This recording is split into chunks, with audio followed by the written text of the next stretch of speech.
নমস্কার বন্ধুরা, আজ আমি আপনাদের জন্য নিয়ে এসেছি ঝটপট তৈরি হয়ে যায় এমন একটি সুস্বাদু রেসিপি, মশলাদার ডিম ভুর্জি বা আন্ডা ভুর্জি। আমি দুভাবে এটাকে দেখাবো। রেসিপিটা শুরুর আগে একটা মজার তথ্য জানিয়ে দিই। আপনারা কি জানেন এই ডিম ভুর্জির শিকড় লুকিয়ে আছে সেই সুদূর পারস্যে?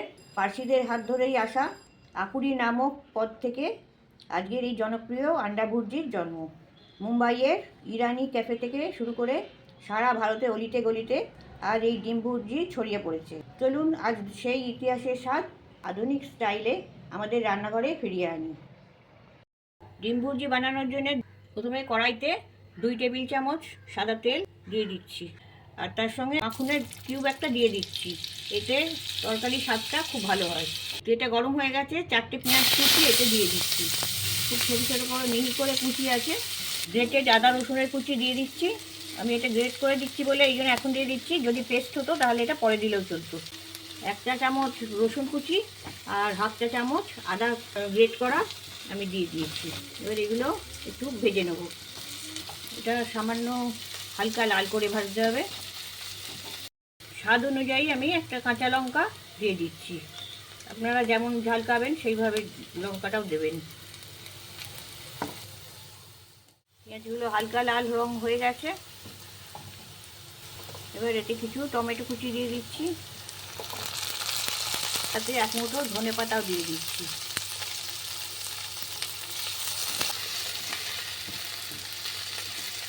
এবার এতে স্বাদ মতো নুন দিয়ে দিচ্ছি, 1/4 চা চামচ হলুদ দিচ্ছি, 1 টেবিল চামচ ধনে গুঁড়ো দিয়ে দিচ্ছি, 1 টেবিল চামচ চাট মশলা দিচ্ছি, 1 টেবিল চামচ কাশ্মীরি লঙ্কার গুঁড়ো দিচ্ছি,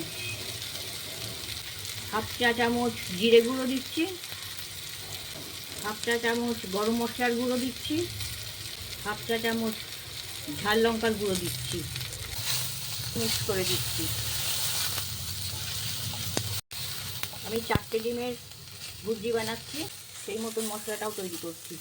আপনারা যেমন ডিমের পরিমাণ নেবেন মশলাটাও সেইভাবে কম বেশি বাড়িয়ে নেবেন। মশলাটা যাতে পুড়ে না যায় তার জন্য সামান্য একটু জল দিয়ে দিচ্ছি।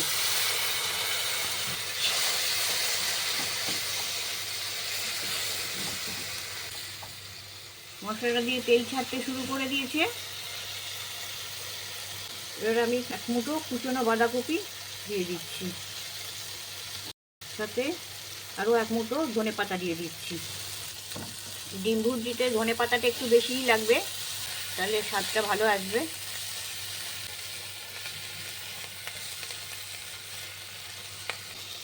আমি বাঁধাকপিটা পুরোপুরি গলাবো না, সেই জন্য আমি রান্নাটা এবার আমি বন্ধ করে দিচ্ছি। আমার বেশ মশলাটা তৈরি হয়ে গেছে। এটাকে আমি দুভাগে ভাগ করে নিচ্ছি। আমি দুভাবে এটাকে দেখাবো। আমি একটা ভাগ সরিয়ে রাখছি। আমি কড়াইতে সামান্য তেল নিয়ে নিয়েছি, আর আমি এখানে 2টো হাঁসের ডিম এখানে দিচ্ছি। যাদের অ্যালার্জি আছে পোলট্রির ডিমে, তো তারা এই হাঁসের ডিমে করতে পারে। ডিমেতে সামান্য নুন দিয়ে দিচ্ছি, আর এটাকে আমি তেলেতে ভালো করে ভেজে নেব। ঝুরঝুরে করে ভেজে নিতে হবে। যতক্ষণ এগুলো ঝুরি ঝুরি হবে এরকমভাবে খুন্তি দিয়ে ভেঙে নিতে হবে। এইভাবে ডিমটাকে আমার ঝুরো ঝুরো করা হয়ে গেছে। এবার আমি এটা মশলার সাথে মিশিয়ে দিচ্ছি।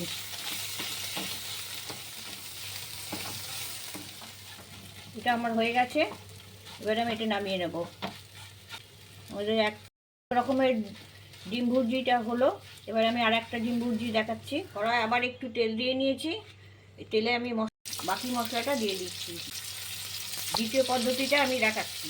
ওভেনের আঁচটা আবার কমিয়ে নিতে হবে। এই রান্নাটা কম আঁচেই করতে হবে। 2টো পোলট্রির ডিম নিয়েছি। এই যে মশলাটা গরম হয়ে গেছে, আমি এবার ডিমটা দিয়ে দিচ্ছি। খুব কম আঁচে এটা করতে হবে যাতে ডিমটা না জমে। আমি তাই কড়াটা নিচে নামিয়ে নিচ্ছি ওভেন থেকে, তা নাহলে ডিমটা জমে যাবে আমার। খুব তাড়াতাড়ি এটা মেশাতে হবে, ডিমটাকে জমতে দেওয়া যাবে না। ডিমটা পুরো মেশানো হয়ে গেছে। আমি আরেকবার এটা ওভেনে বসিয়ে 30 সেকেন্ড একটু নেড়ে চেটে নেব কম আঁচে। সকালে জলখাবার হোক বা রাতের ডিনার, গরম গরম রুটি বা পাউরুটির সাথে এটি জাস্ট জমে যাবে। আজই বাড়িতে ট্রাই করুন আর জানান কেমন লাগলো। 30 সেকেন্ড নাড়াচাড়া করা হয়ে গেছে। এটা এই রকমই থাকবে, একটু ভিজে ভিজে থাকবে, এটা একদম শুকনো হবে না, টেক্সচারটা এর এইরকম হবে। আমাদের রেসিপিটা তৈরি হয়ে গেছে, এবার আমি এটা নামিয়ে নিচ্ছি। রেসিপিটা যদি ভালো লাগে লাইক আর সাবস্ক্রাইব করতে ভুলবেন না। আর এখানেই শেষ করছি, আবার দেখা হবে নতুন কোনো রেসিপি নিয়ে।